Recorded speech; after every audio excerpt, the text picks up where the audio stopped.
जब भी कोई mutual fund investor mutual fund में इन्वेस्ट करने की सोचता है तो वो ऐसे फंड्स या स्कीम की खोज में रहता है जो जो उसकी रकम को दोगुनी या तिगुनी कर दे।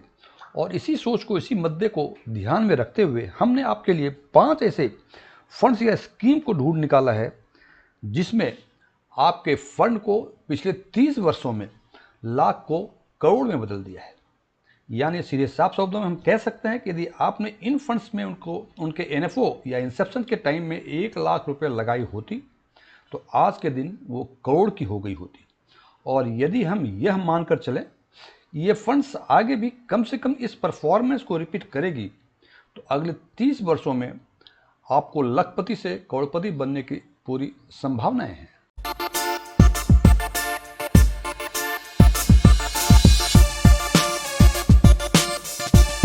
वो 5 फंड हैं एसबीआई के long term equity fund, Tata के large and mid cap fund, Franklin का blue chip fund, Franklin India का प्राइमा फंड और आईसीआईसी का कैपिटल वैल्यू फंड।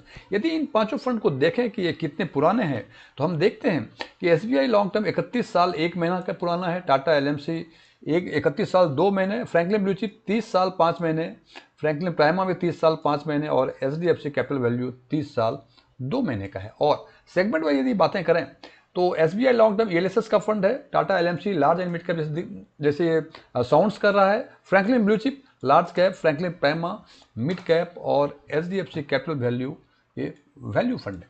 यदि अब इसकी बातें करें कि सबसे पुराना फंड इसमें से कौन है तो Tata large and mid cap fund है। अंडर दीज 5 फंड्स, इन 5 फंडों में सबसे अधिक पुराना फंड टाटा का large and mid cap fund है। और यदि इसकी कॉर्पस की बातें करेंगे, इसका मतलब यदि आपने इसके एनएफओ यानी 31 साल 1 महीने पहले या इसके 30 साल पहले इसमें 1 लाख रुपए जमा कराए होते तो आज के दिन में क्या होता है। सीधे साफ शब्दों में यदि इन 5 फंड्स में उसके एनएफओ में आपने इन्वेस्ट किया होता 1 लाख रुपए तो एसबीआई लॉन्ग टर्म में ये करीब आज के दिन में 1 करोड़ 16 लाख के आसपास हो जाती। Tata large and mid cap में ये 1 करोड़ 35 लाख के आसपास होती। फ्रैंकलिन ब्लू चिप में 2 करोड़ 56 लाख के आसपास, फ्रैंकलिन प्राइमा फंड में ये 2 करोड़ 61 लाख के आसपास और एचडीएफसी कैपिटल वैल्यू में ये 1 करोड़ 9 लाख के आसपास हो गई होती। यदि इन 5 फंडों को देखें तो हम देखते हैं कि इसमें सबसे अधिक जो है फ्रैंकलिन इंडिया का प्राइमा फंड जिसमें 2 करोड़ 61 लाख होते और सबसे कम इन 5 फंडों में से एचडीएफसी कैपिटल वैल्यू फंड दिख रहा है।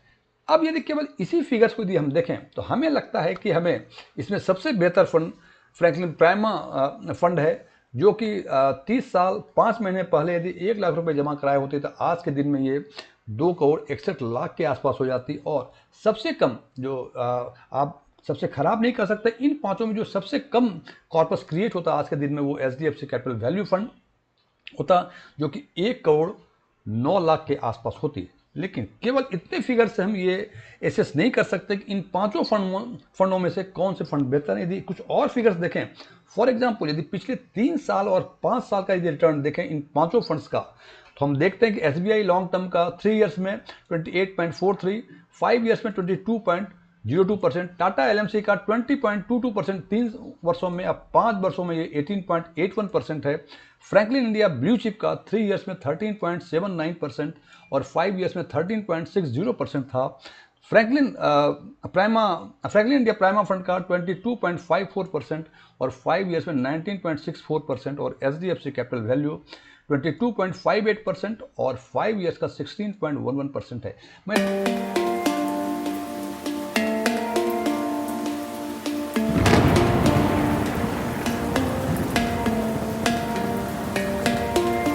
हमने 3 और 5 वर्षों का XIRR इस पर्पज से लिया था कि पिछले 3 और 5 वर्षों में स्टॉक मार्केट में काफ़ी हलचल थी कोविड-19 के चलते जिसका इम्पैक्ट इसके रिटर्न पे पड़ा था। So just to test these funds की इस हलचल में इनकी क्या स्थिति रही, इसलिए हमने इस CAGR for 3 years and 5 years को आपके सामने रखा है। अब यदि एक स्टेप और आगे चलें, इसमें देखें कि सबसे 3 इयर्स और 5 इयर्स में सबसे अच्छा परफॉर्मेंस किसने दिया है, तो हम देखते हैं कि 3 इयर्स के केस में एसबीआई लॉन्ग टर्म में 28.43% दिया है और इन 5 फंड में सबसे कम 13.79% दिया है Franklin India blue chip fund ने।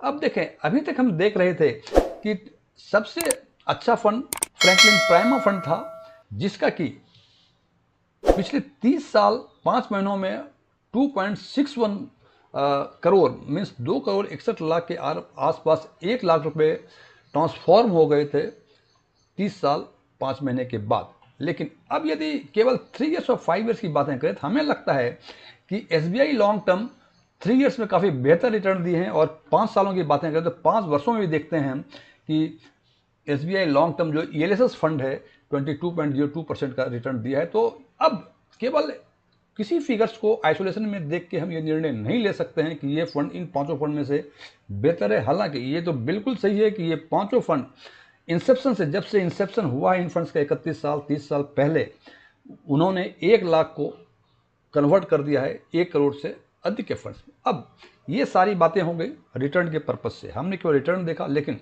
हम ये जानते हैं कि जहाँ रिटर्न की बातें होती हैं रिस्क भी एसोसिएटेड होती हैं, और हमें फंड को शॉर्टलिस्ट करने के लिए, फंड को जज करने के लिए उसके रिस्क रेशियोज, उसके रिस्क के बारे में सोचना जरूरी होता है। तो हमने यहाँ 2 फैक्टर से, हालांकि कई सारे रेशियोज हैं उसके, वो है बीटा और alpha.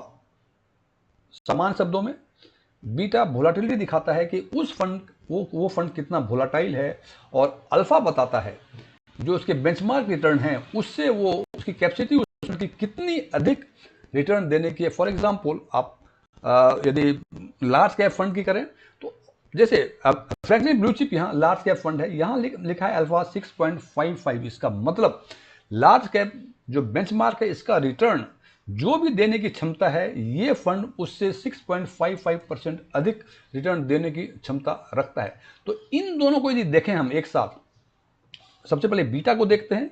SBI long term 0.82, Tata का एलएमसी 0.74, फ्रैंकलिन का ब्लू चिप 0.89, फ्रैंकलिन का प्राइमा 0.76 और एचडीएफसी का कैपिटल वैल्यू 0.87। एक इन 5 फंड में काफ़ी एक खूबसूरती है, इनका बीटा वैल्यू 1 से हमेशा कम है। इसका मतलब ये रेस्पेक्टिव फंड अपने रेस्पेक्टिव बेंचमार्क से कम वोलाटाइल हैं। इसका मतलब यदि मार्केट डाउन होता है तो ये डाउन भी कम होंगे, और निश्चित रूप से मार्केट यदि अप जाता है तो बेंचमार्क से इनका अपवर्ड मूवमेंट भी कम होगा।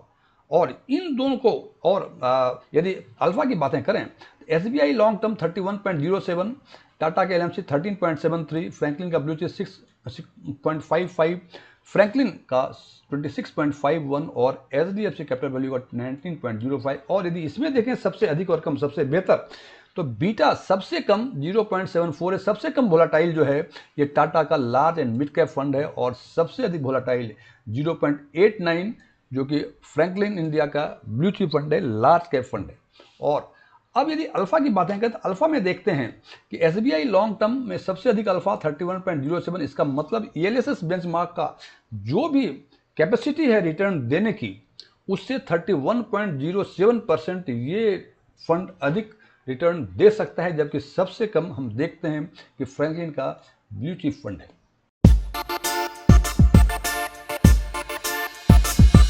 हमने भी देख लिया 30-31 सालों में 1 लाख रुपए इन फंड ने इसको कन्वर्ट किया कितने कॉर्पस में, जिसमें कि सारे फंड्स 1 करोड़ से ऊपर के हैं। सबसे अधिक फ्रैंकलिन इंडिया फार्मा फंड का है 2.61 करोड़, और उसके बाद देखा लास्ट 3 ईयर्स 5 ईयर्स का रिटर्न, उसके बाद देखा इसका बीटा एंड अल्फा वैल्यू। लेकिन यदि अब हमने यहाँ क्या देखा है कि 31 साल 1 महीने में 1.16 करोड़ किया है, यहाँ 30 साल 5 महीने में 2.61 करोड़ किया है।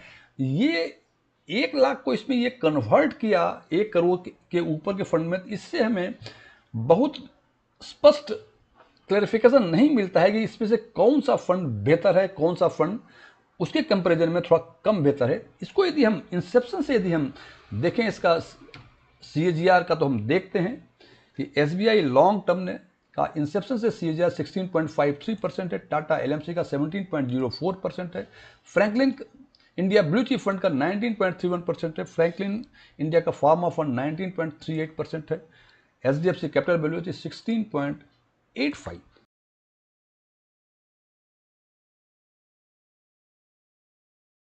अब यदि इन 5 फंड में हम सबसे बेहतर फंड शॉर्टलिस्ट करना चाहें तो ये काफ़ी मुश्किल है, बिकॉज आइसोलेशन में ये चारों फंड्स अलग अलग आइसोलेटेड फिगर के हिसाब से अलग अलग दिखते हैं। फॉर एग्जांपल यदि हम पिछले 30-32 सालों में कॉर्पस के लिहाज से देखें कितना 1 लाख कितना बना, तो हमें लगता है कि फ्रैंकलिन इंडिया का ब्लू चिप फंड और फ्रैंकलिन इंडिया का प्राइमा फंड, दोनों ही बेहतर फंड हैं।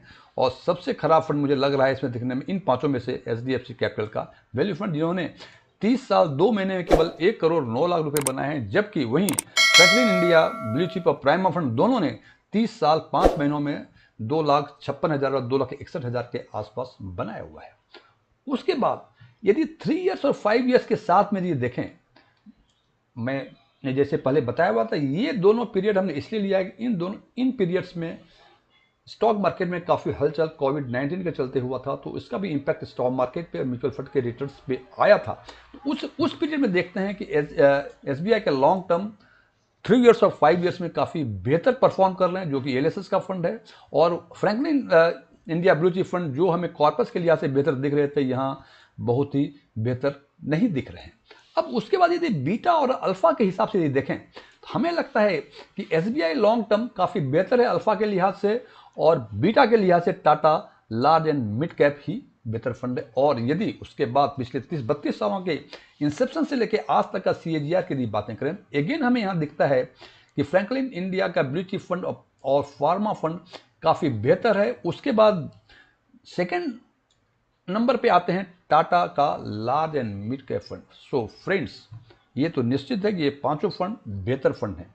इन पांचों फंड में से बेहतर फंड कौन सा होगा, ये आपके परसेप्शन पे डिपेंड करता है कि आप केवल 3 इयर्स 5 इयर्स के डाटा को कंसिडर करते हैं, बीटा अल्फा को करते हैं, या इंसेप्शन से लेकर आज तक का रिटर्न को करते हैं, या पिछले 30-32 सालों में जो परफॉर्मेंस दिया उन्होंने कॉर्पस वाइज उसके हिसाब से देखते हैं। सो हर इन्वेस्टर्स का इन पांचों फंड में से 1 नंबर कौन है, 2 नंबर कौन है, ये डिपेंड करता है उसके परसेप्शन के लिहाज से, और निर्णय उसको उसी परसेप्शन के हिसाब से लेना होगा। और यहाँ भी जैसे मैं बार बार कहता हूँ कि अंतिम निर्णय हमेशा आपका होगा। Thank you.